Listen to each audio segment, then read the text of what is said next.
सरकार जब फैसले लेती है तो विपक्ष अगर सवाल उठाए तो इसे राजनीति कहते हैं सत्ता पक्ष के नेता। लेकिन जब फैसले पर अपने ही उठाने लगे सवाल तो सरकार को जरूर करना चाहिए विचार। नमस्कार, स्वागत है आपका। मैं हूं रजनी सिंह।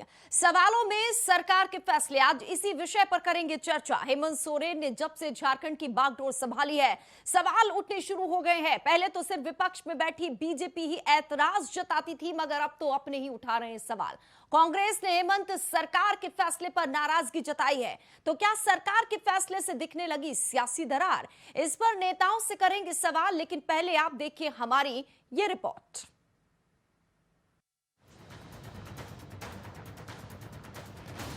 झारखंड में चल रही गठबंधन की सरकार में अभी भी सब कुछ ठीक नहीं चल रहा है। सरकार की सहयोगी पार्टी कांग्रेस के नेता पार्टी के बाहर कुछ अलग बैनर बनाकर एक ही मुद्दे पर अलग अलग होकर काम कर रहे हैं।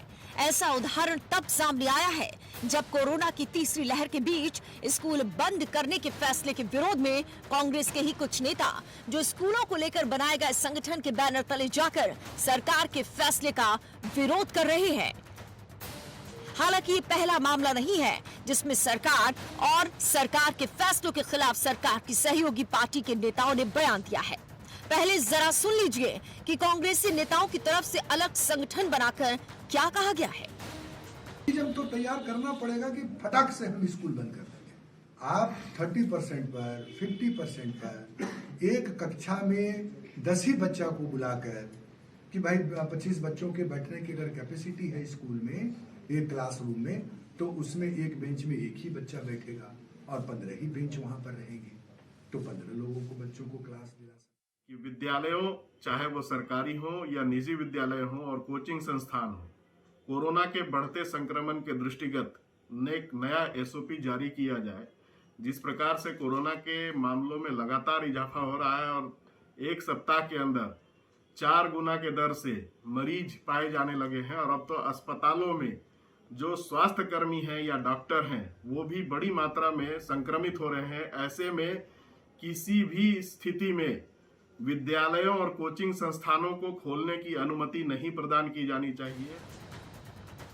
इधर सरकार में शामिल कांग्रेस के नेताओं की तरफ से इस तरह के बयान के बाद विपक्षी पार्टी बीजेपी ने भी सरकार और सरकार की सहयोगी पार्टियों के बीच तालमेल नहीं रहने के कारण राज्य पर बुरा प्रभाव पड़ने की बात कही है। ये जो महागठबंधन की, महाठगबंधन की जो एकता है, वो आप समझ लें नारंगी की एकता है। जो ऊपर से दिखाने की कोशिश तो एक की जाएगी, लेकिन अंदर से पूरे फांक फांक। एक तो दलीय रूप में भी स्वाभाविक रूप से ये 3 दल हैं जिनके समर्थन से सरकार चल रही है। चाहे जेपीएससी का मुद्दा हो, चाहे भाषा विवाद हो, या फिर स्थानीय नीति का मामला हो, कोरोना काल हो, सभी में आप देखेंगे कि मंत्री जो निर्णय ले रहे हैं वो एक सरकार के रूप में निर्णय नहीं ले रहे हैं। उनमें अपनी उनकी दलीय प्रतिबद्धता उसमें है, वो दल के आधार पर निर्णय ले रहे हैं। हालांकि जब कांग्रेस के प्रवक्ता राकेश सिन्हा से इस बारे में पूछा गया तो उन्होंने साफ किया कि सरकार चला रही पार्टी के बीच किसी तरह का मनमुटाव नहीं है। सरकार और सरकार की सहयोगी पार्टी जल्द ही एक कॉमन मिनिमम प्रोग्राम के तहत कार्य करने की तैयारी कर रही है। नहीं, देखिए, हमें लगता है कि चाहे स्थानीयता के मुद्दे की भी अगर हम बात कर लें तो सरकार के अंदर कांग्रेस पार्टी ने भी इस बात को कही है और माननीय मुख्यमंत्री भी पूरी तरह संजीदा हैं। मुख्यमंत्री ने भी इस बात को माना है और हम बहुत जल्द हर मुद्दे को लेकर के एक कोऑर्डिनेशन कमेटी का गठन कर लेंगे और उस कोऑर्डिनेशन कमेटी के अंतर्गत जो है सारी जो बातें सामने आ रही है वो बातें का सॉल्व हो जाएगा और सरकार स्मूथली चल रही है और सरकार बहुत मजबूती के साथ चल रही है। वैसे इस सरकार के कार्यकाल को 2 साल हो गए हैं। सरकार ने 2 साल में भी अपनी सहयोगी पार्टियों के राज्य के गंभीर मुद्दों और विकास को लेकर एक कॉमन मिनिमम प्रोग्राम नहीं बना पाई है। ऐसे में सरकार की सहयोगी पार्टी के नेताओं की तरफ से सवाल पहले भी खड़े किए जाते रहे हैं। कई नेताओं और विधायकों ने तो जनता के सामने किस तरीके से बात करे इस पर भी परेशानी हालत में है। अब देखना है कि आने वाले समय में इस सरकार में आपसी तालमेल कैसे हो पाता है या गठबंधन की पार्टियां अलग रास्ता चुनने को विवश हो जाएंगी। इंडिया वॉइस के लिए रांची से राकेश कुमार की रिपोर्ट। 2 सालों की दोस्ती क्या गठबंधन में नए साल में टूट जाएगी? कई ऐसे सवाल, क्योंकि अभी तो विपक्षी उठा रहा था सरकार के फैसले पर सवाल, लेकिन जब अपने उठाते हैं तो सवाल तो बनता है। और सवाल पूछते हैं नेताओं से। हमारे साथ सबसे पहले स्वागत करते हैं, वरिष्ठ पत्रकार जुड़ चुके हैं, डॉक्टर इंदुकांत दीक्षित जी का स्वागत है। ओंकार जायसवाल जी जेएमएम की तरफ से, सरकार की तरफ से अपना पक्ष रखेंगे। बहुत बहुत स्वागत है ओंकार जी आपका। और अब बीजेपी विपक्ष की तरफ से नेता जुड़े हुए हैं, आनंद अमित जी। अमित जी आपसे बात करूंगी। पहले ओंकार जी, नए साल 2 साल हो गए हैं, अब नए साल में प्रवेश, अपने ही सवाल उठा रहे हैं। आप लोग सहयोगियों से पूछते नहीं है क्या कि भाई ये फैसला है, ये करना चाहिए, नहीं करना चाहिए? इसकी चिंता तो जो लोग कर रहे हैं उनको इसकी चिंता करने की जरूरत नहीं है। अपना है तो पूछेंगे ही, अच्छा बात है। लोकतांत्रिक व्यवस्था में सवाल तो पूछा जाता है, पूछना चाहिए ना। बिल्कुल। और पूछने के लिए तो लोग हैं, पूछना भी चाहिए। इसलिए इस पर कोई बहुत बड़ा हो हल्ला वाली बात नहीं है। सवाल पूछा गया और जो है सवाल है, सरकार है, चलती है, इसमें सब लोग का समन्वय रहता है। सबको अपने बात कहने का, रखने का, अपना विचार करने का अधिकार है। सब लोग को कहना चाहिए। ठीक है, सिर्फ का सरकार नहीं ना। ठीक है, ठीक है। नरेंद्र मोदी जो कह दिया, रघुवर दास जो कह दिया, सब लोग वही बात माने। अच्छा, याद आपको पुरानी सरकार की आ जाती है? समझना है। ये बताइए, सवाल ही करते रहेंगे या जवाब भी देंगे? सारा कुछ पैकेज सपोर्ट सिस्टम से हो रहा है, सारा कुछ क्लियर है। जो लोग को लगता है कि यह बात, अपना बात को रखना है, फॉरम रखना है, बात को रखना है, तो रखा जाता है। इसके लिए मुख्यमंत्री जी अधिकृत हैं, सब बात पर निर्णय सोच समझ कर लेते हैं, अच्छा निर्णय लेते हैं, बेहतर निर्णय लेते हैं और उसके अनुसार से काम हो रहा है। सरकार बहुत सही ढंग से काम कर रही है, आगे भी कर रहेगी और आराम से 5 साल हम लोग काम करेंगे। अगले बार भी हम लोग पूर्ण बहुमत से सरकार बनाएंगे। बाकी लोग चिंता छोड़ देंगे। अच्छा, बाकी लोग आपके अपने ही लोग। आऊंगी मैं आपके पास। आनंद अमित जी, देखिए, इनको याद आ जाती है मोदी की, रघुवर दास की याद आ जाती है कि भाई ये हमारी सरकार है, हम खुलकर बात कर रहे हैं, इसमें कुछ भी मनमुटाव की बात नहीं है। ये तो आप लोग को नजर आता है। देखिए रजनी जी, ये जब से सरकार महागठबंधन की, जो ठगबंधन की झारखंड में जो सरकार चल रही है विगत 2 वर्षों से, ये इनके आपसी तालमेल में इतना झोल है कि आप बता नहीं सकते। देखिए, विगत 20 दिसंबर को विधानसभा सत्र होने से पहले, स्टार्ट होने के पहले, पार्टी झारखंड मुक्ति मोर्चा के मुख्यमंत्री ने अपने दलों के साथ, मतलब यूपीए महागठबंधन के दलों के विधायकों की एक बैठक बुलाई। आपको जान के आश्चर्य होगा रजनी जी कि उसमें कांग्रेस के एक भी विधायक शामिल नहीं थे। हाँ, बिल्कुल। पहली बात। दूसरी बात आपको बता दें, जब से सरकार बनी है वहां पे एक 20 सूत्रीय कमेटी बनना है जो जिला में बनता है। वहां पे आयोग के सारे पद खाली हैं, बोर्ड निगम सारा पद खाली है। तो कांग्रेस ये चाहती है कि बोर्ड निगम और 20 सूत्री के कार्यक्रम में हमारे दल को ज्यादा से ज्यादा प्रतिनिधित्व मिले। लेकिन झारखंड मुक्ति मोर्चा ने कांग्रेस को एक एजेंडा समझाया था जिसमें यह कहा था कि 13 जिला में हम, 10 जिला में आप रहिए, पूरी कमेटी आपकी होगी और 13 जिला में हमारी। लेकिन कांग्रेस ने यह कहा कि चूंकि हमारी पार्टी राष्ट्रीय पार्टी है, सारे जगह पे हमारे कार्यकर्ता है, तो इस तरह का ये आपने देखा हो कि वहां के विधायक दिल्ली आते हैं, यहाँ के केंद्रीय नेतृत्व को बार बार कहते हैं कि हमारी बात हमारे मंत्री नहीं सुनते, हमारे मुख्यमंत्री नहीं सुनते, हम किसके पास जाएं?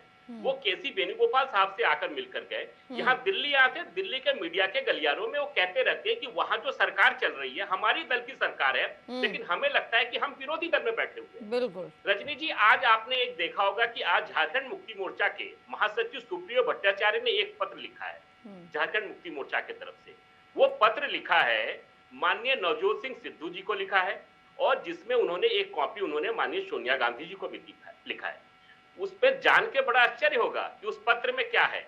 वहां तो इनकी ठगबंधन की जो सरकार है, आपस में तालमेल इतना गड़बड़ है और एक पत्र लिखा है कि कल जो माननीय प्रधानमंत्री जी के साथ जो घटना घटी है उसकी सहानुभूति उन्होंने वहां के कांग्रेस के साथ कहा है और तमाम तरह की चीज उसमें लिखा है। तो झूठी बातें जो लिखी है, तो एक तरफ तो यहाँ वहां के विधायकों को ये प्रश्रय नहीं दे रहे हैं, दूसरे तरफ यहाँ केंद्रीय नेतृत्व के साथ ये गठजोड़ करके हाँ सर, अपने आप को पहले साबित करना चाह रहे 9 हैं। विधायक नाराज हो गए थे, फिर कुछ दिनों बाद फिर और हो गए, मतलब तमाम 16 तो हैं, 16 में भी तमाम लोग नाराज ही चल रहे हैं और ऊपर से कह रहे हैं ये तो हमारी सरकार। पत्रकार से ही जानते, रजनी जी, वरिष्ठ वहाँ पत्रकार के जो- पास चलते, आऊंगी मैं सर आपके पास। डॉक्टर इंदुकांत दीक्षित जी, सवाल तो हर कोई उठाता है, विपक्ष भी उठाता है, अपने भी उठाता है, लेकिन अगर बार बार अपने उठाएं, पहले एक विधायक, दो, फिर धीरे धीरे करके 10 तक पहुंच जाए, और अगर ये जवाब मिले ओंकार जी जैसा जेएमएम का कि नहीं हमारी सरकार में तो भाई उठा सकते हैं सवाल, क्या ये सही है या फिर गलत फैसले ले रही है हेमंत सरकार?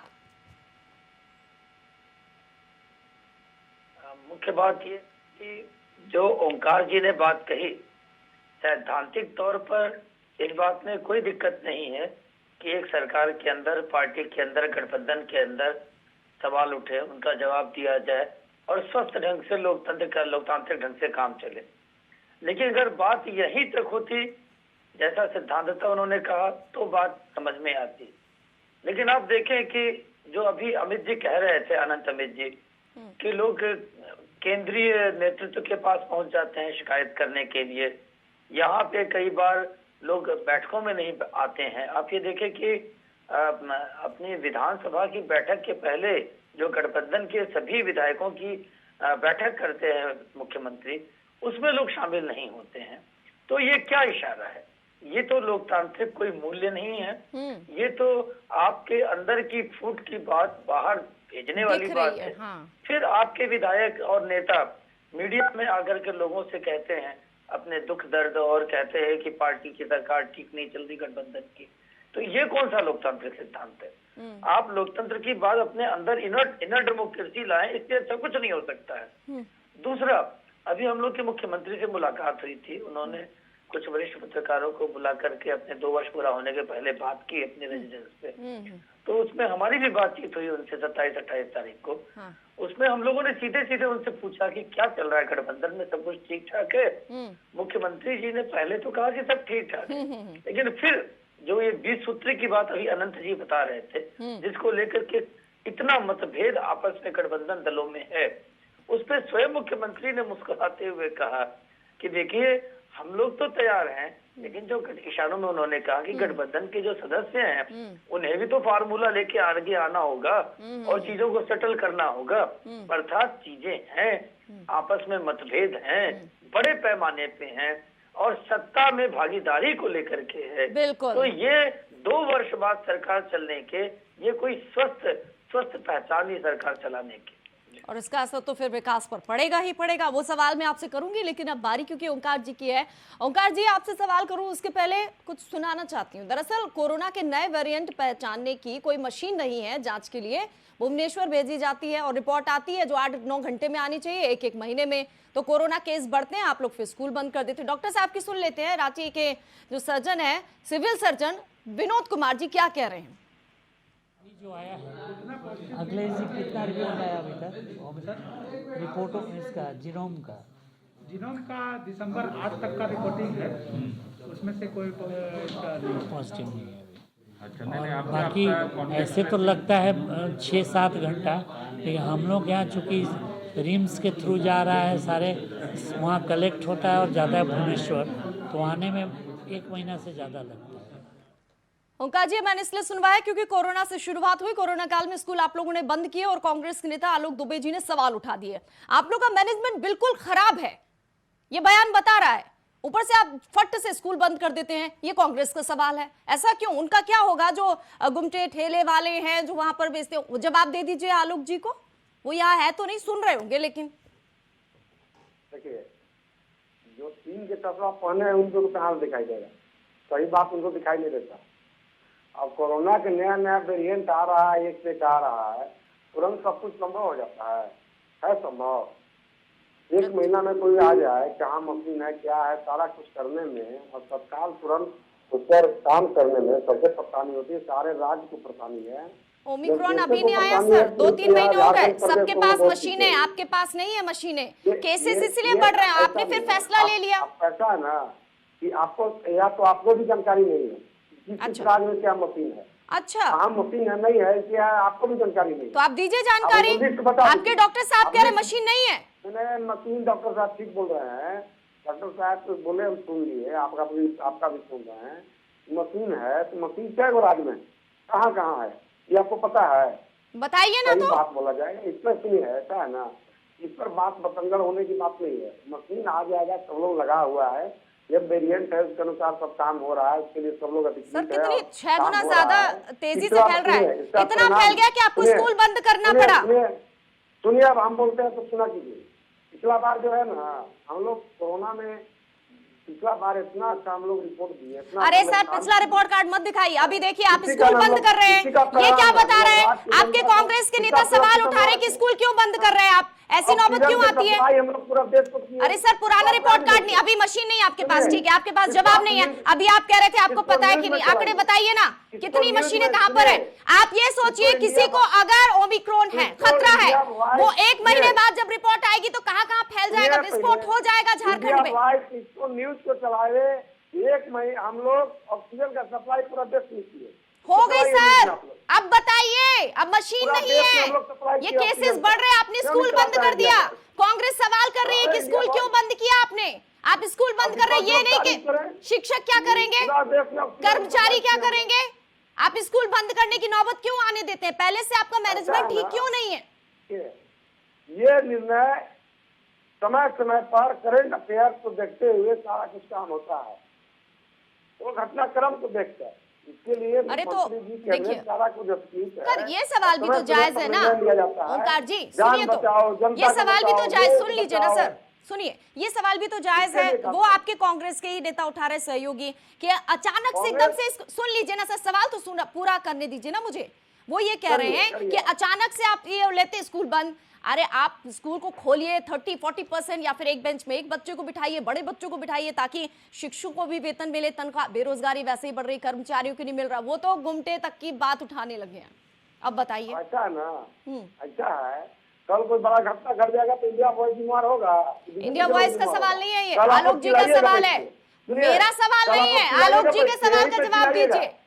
ऐसे हो गया, सरकार स्कूल खोलना निर्णय गलत था सरकार वाह, का। क्या बात है, आपकी सहयोगियों के नेता सवाल करते हैं तो इंडिया वॉइस का सवाल हो जाता है, क्या बात है। सबका काम है, सबका काम है अपना बात को रखना, अपना पक्ष को रखना, सलाह देना, सबको आप ही सलाह दीजिए। अरे सर बात ही रखते रहेंगे, अब बात सुनेंगे आप लोग? सहयोगियों की सुनते नहीं है, राय मशवरा नहीं। 2 साल हो गए, अरे सर 2 साल हो गए, कोऑर्डिनेशन कमेटी नहीं बनी है। सहयोगी का सुना जाता है, बीजेपी। अरे कमेटी कहाँ बनी आपकी? 2 साल हो गए, कांग्रेस के नेता कह रहे हैं कि अभी बनेगी। बीजेपी के लोग भी अगर लक्षण सुधार के बात करें तो उनका आज बीजेपी की छोड़ दीजिए, बीजेपी की बात आप मत करिए, आज अपने कांग्रेस की बात करिए, सहयोगियों की बात करिए। वो कह रहे कोऑर्डिनेशन कमेटी नहीं बनी है, जल्द बनेगी। ऐसा नहीं है, उसके लिए सब मुख्यमंत्री अधिकृत है, सब काम हो रहा है। कमेटी कहाँ है आपकी, कोऑर्डिनेशन कर सके जो हर मुद्दे पर? बिना कोऑर्डिनेशन के सरकार चल रहा है, 2 साल ऐसे चल गया सरकार। तो कांग्रेस के नेता फिर क्यों कह रहे हैं, कांग्रेस के नेता क्यों कह रहे हैं कोऑर्डिनेशन कमेटी जल्द बनेगी? अरे सर एक राय तो आप लोग की है ही नहीं है। जेपीएससी भाषा विभाग, जेपीएससी स्थानीय नीति, कोरोना काल में सब में अलग अलग राय। कोऑर्डिनेशन अगर बने तो अच्छा बात है, उसके लिए बातचीत हो, सब लोग मिल बैठ के बात कर रहे हैं, उसके लिए एक मंच बने तो ये अच्छा बात है। तो बनता क्यों नहीं है? व्यवस्था लागू है, वो कह रहे हैं जल्द बनेगी, आपको तो खबर ही नहीं है, आपको तो जरूरत ही नहीं है। खबर तो सब है, ये बात है, आप बेखबर है, नहीं ना है लोग, आप बेखबर है। ठीक है, वही बात होगा। चलिए आपके पास सवालों के जवाब तो है नहीं। डॉक्टर इंदुकांत दीक्षित जी, इतने सारे मुद्दे जिस पर कांग्रेस एक राय नहीं है, और ये ओमिक्रॉन का मामला जरा देख लीजिए किस तरीके से जवाब दे रहे हैं इन लोग खुद। ऐसा लग रहा है जिम्मेदार ही नहीं है। हम लोग आप संवेदनशील हैं सर, बीजेपी के लोग संवेदनशील है। सर टाइम खत्म हो गया। डॉक्टर इंदुकांत दीक्षित जी, ओंकार जी ने जो बात कही, आप ये देख ले कि उन्हीं के सरकार में जो सिविल सर्जन है राजधानी रांची के, उन्होंने आपके कैमरे पे बैठ दिया कि 8 दिसंबर को अंतिम रिपोर्ट जांच की आई है ओमिक्रॉन के लिए, भुवनेश्वर से जांच होकर। और वो पूछ रहे थे आपसे, इस देश में लगभग 25 राज्यों के पास एक नहीं कई मशीनें जीनोम सीक्वेंसिंग की आ गई हैं। लेकिन मुख्यमंत्री जी से उन्होंने खुद पूछा था कि ये ओमिक्रॉन वेरिएंट का जो पहला केस आया भारत में, उसको आए हुए 1 महीने से अधिक हो गया। और एक भी मशीन झारखंड में क्यों नहीं है? हमने पूछा सीधा कि क्या केंद्र सरकार जिम्मेदार है? उन्होंने नहीं कहा। अगर ऐसा होता तो सीधा कहते। तो आखिरकार आप ये बताएं कि पहले दौर में जांच इतनी तेजी से हो रही थी, इस दौर में जब ओमिक्रॉन के संकट आ गया, आप देखिए जिस तरह से मल्टीप्लाई कर रहा है, सभी लोग मान रहे हैं 6 गुना ज्यादा खतरा है। इंदु खान जी, क्योंकि टाइम बहुत कम है और इसीलिए डिबेट को यहीं पर खत्म करते हैं। बहुत बहुत शुक्रिया आपका और ओंकार जी का भी, और अमित जी आपका भी बहुत बहुत शुक्रिया। तो इस चर्चा को यहीं पर करते हैं खत्म, लेकिन एक बात बिल्कुल साफ है कि सवालों में तो है सरकार के फैसले।